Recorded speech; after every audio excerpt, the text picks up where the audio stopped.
In the heart of the kingdom of Zamunda, where the golden sun kissed the rich, fertile land, two worlds existed in stark contrast.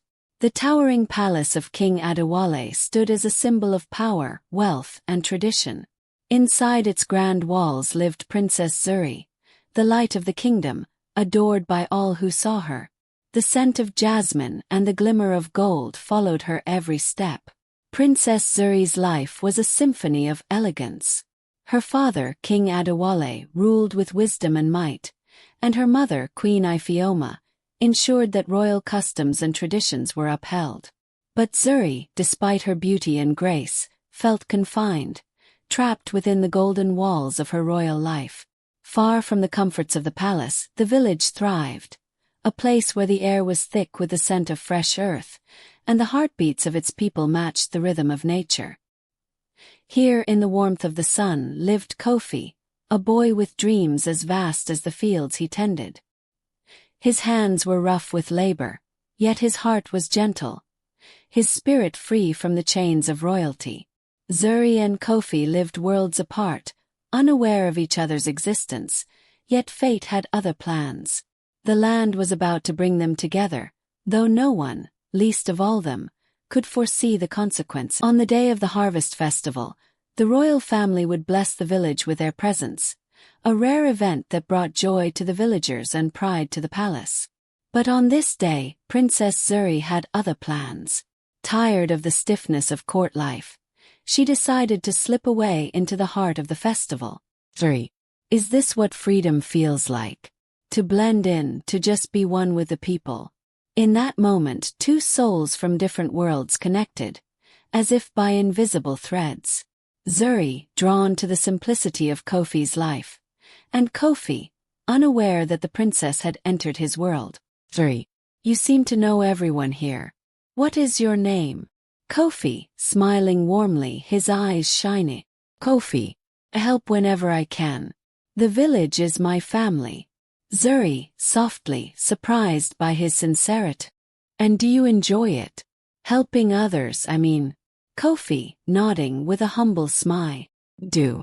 In the village, we learn that true joy comes from lifting one another. That brief exchange, though seemingly insignificant, marked the beginning of a friendship that would defy the boundaries of class, tradition, and fate. As the days passed, Zuri found herself drawn to Kofi's world more and more. Each meeting was an escape from the royal duties that weighed on her. She learned how to fish, how to weave, and how to laugh freely without the burden of expectation. Zuri, laughing while trying to fish. I never imagined fishing could be this much fun. Kofi, grinning as he helps her. Fishing is more about patience than skill. Just like life. They sit by the river talking for hours. Zuri looks at Kofi with admiration. Zuri thoughtfully. You speak like someone far older than you are. Kofi. Life teaches us many lessons, my lady. And we listen. When we choose to. The bond between them grew deeper with every shared story and every laugh. Zuri found a world she had only dreamed of, one where people lived for each other, not for titles or gold. Queen Ifeoma, concerned to Zuri. Zuri, you have not been yourself. You are a princess. You cannot run from your responsibilities. Zuri, looking down, conflicted. But I feel so trapped, mother. I want to live a life of my own, not one designed for me. Zuri's growing attachment to Kofi did not go unnoticed. In the royal court, Chief Oba, a man of immense power and pride, saw Zuri's behavior as a challenge to the established order. Chief Oba, to the king, voice filled with concern. Your Majesty, the princess is abandoning her royal duties. She fraternizes with commoners. This cannot continue. King Adewale, looking troubled yet silent. She is young, Oba. But this is not just about her. The kingdom is watching. King Adewale, sternly addressing Zuri.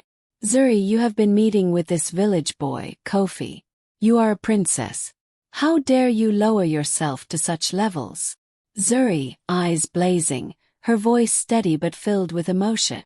Father, he is not a village boy. Kofi has shown me a world I never knew existed, one where people are not defined by titles or wealth.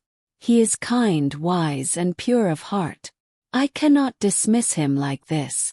Zuri's heart was torn between two worlds, the world of duty and expectations that her family had carefully woven for her, and the world of freedom and authenticity that Kofi had unknowingly opened her eyes to. The camera focuses on Queen Ifeoma, who watches her daughter with a sorrowful expression. She knows the weight of the decision Zuri must make. Queen Ifeoma, softly to Zuri, "My child, you are the future of this kingdom. Do you truly think this boy can give you what you need?" Zuri, with tears in her eye, "What I need is not jewels or fine silks, mother. It is peace, understanding, and someone who sees me for who I truly am."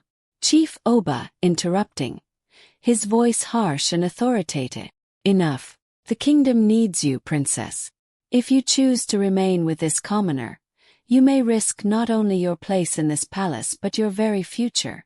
With the weight of the kingdom on her shoulders, Zuri was faced with an impossible choice. The love she had found in Kofi's world was not enough to defy the chains of her royal duty. But could she live a life without him? Zuri whispered, "I don't want to lose myself in this palace, father. I don't want to forget who I am." King Adewale, coldly, "Then you must choose, Zuri. Your kingdom or your foolish rebellion." Zuri, her voice breaking, eyes full of sadness.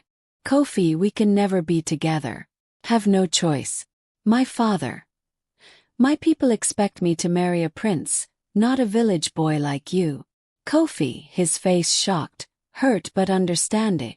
"Zuri, I never asked you for anything. I only wanted your happiness. But if being with me will cause you pain, I will let you go."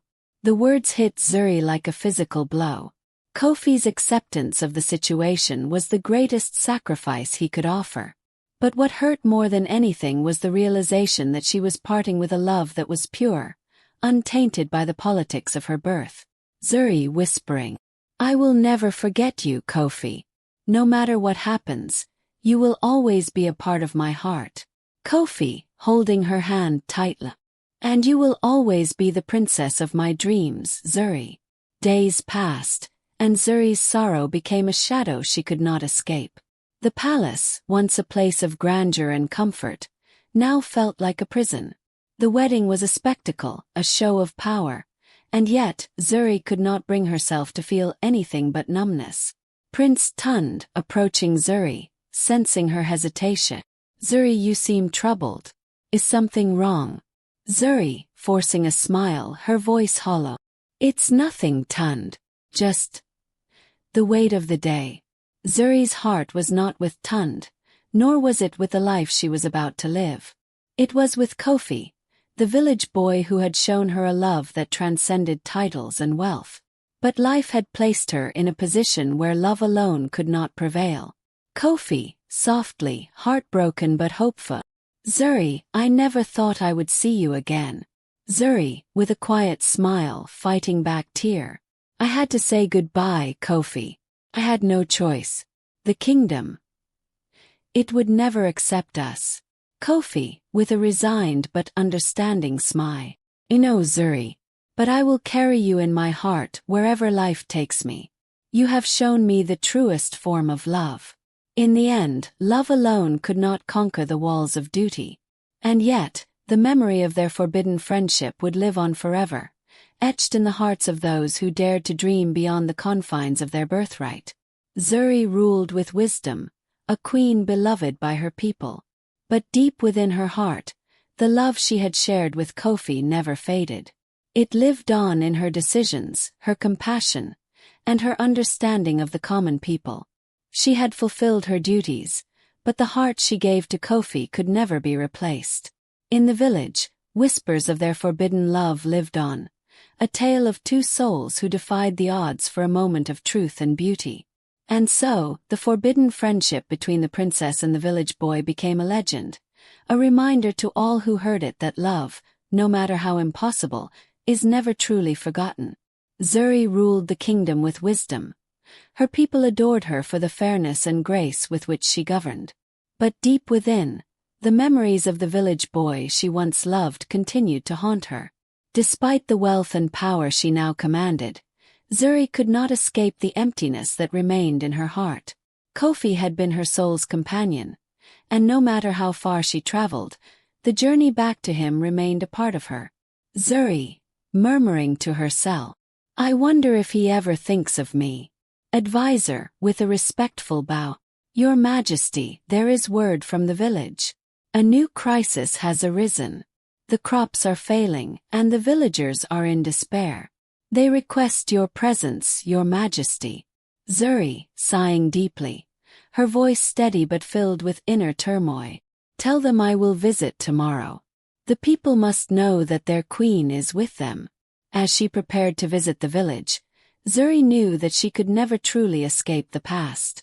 The people needed her, yes, but it was not just the kingdom she longed to serve. It was something else, something that had never left her heart. Villager 1, with a bowed head, anxious. "Your Majesty, thank you for coming. Our crops have failed. The famine threatens to take everything from us. What shall we do?" Zuri, stepping forward, her voice compassionate but firm. "We will work together. I will ensure that the royal granaries provide enough food for you. We shall rebuild as we always have."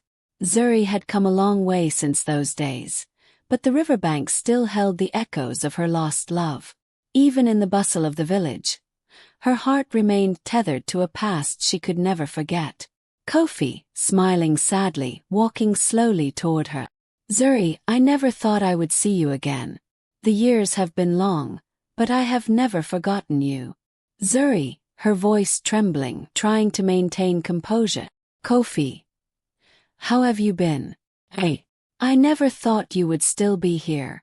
Their eyes met, and in that moment, the years of separation melted away. Their love had endured in the silence of their hearts, untouched by the years that had passed. Zuri had moved on with her royal duties, but Kofi had remained in the village, a symbol of the life she had left behind.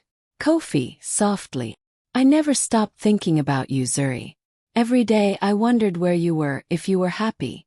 But now I see that you've become someone powerful, someone I never thought you would be." Zuri, with a deep sigh, "I have power, Kofi, but I have no peace. The weight of my crown is nothing compared to the weight of my heart." Kofi, gently, breaking the silence. "Zuri, you've become the queen. You've taken on the burden of leadership. But there's something you should know. The people still speak of your love for me. They remember the princess who was willing to defy the world for a chance at happiness." Zuri, with a pained expression, looking down at the ground. "The people remember, but it's not enough, Kofi. I have to be who they need me to be. I can't just be the woman I was. I have to be their queen." Narrator, with a bittersweet tone. Zuri's heart was a battleground, torn between the woman she had become and the woman she had once been. She had chosen her crown, but the question remained. Had she truly chosen herself? Kofi, gently. "Zuri, you've always been more than a title. You are the woman who taught me the meaning of love. You are not just a queen in name, but in spirit." Zuri, whispering, her voice full of emotion. "I never stopped loving you, Kofi. I only tried to forget." Kofi, softly, his hand reaching out. "You don't have to forget, Zuri. You have to choose. Your heart is the true throne you must sit upon." The kingdom wolf of truth had arrived. Zuri had chosen. She had found her voice, and it was not the voice of a queen who ruled by decree but one who ruled with the strength of her heart. Zuri, standing tall, her voice steady and commanding. "I have made my choice. I will rule this kingdom as I see fit, with love and fairness, as I have always done. But I will no longer deny my heart. The people have a queen, but I have a life to live as well." Zuri had learned that the truest form of royalty was the courage to be herself. And so, her journey continued.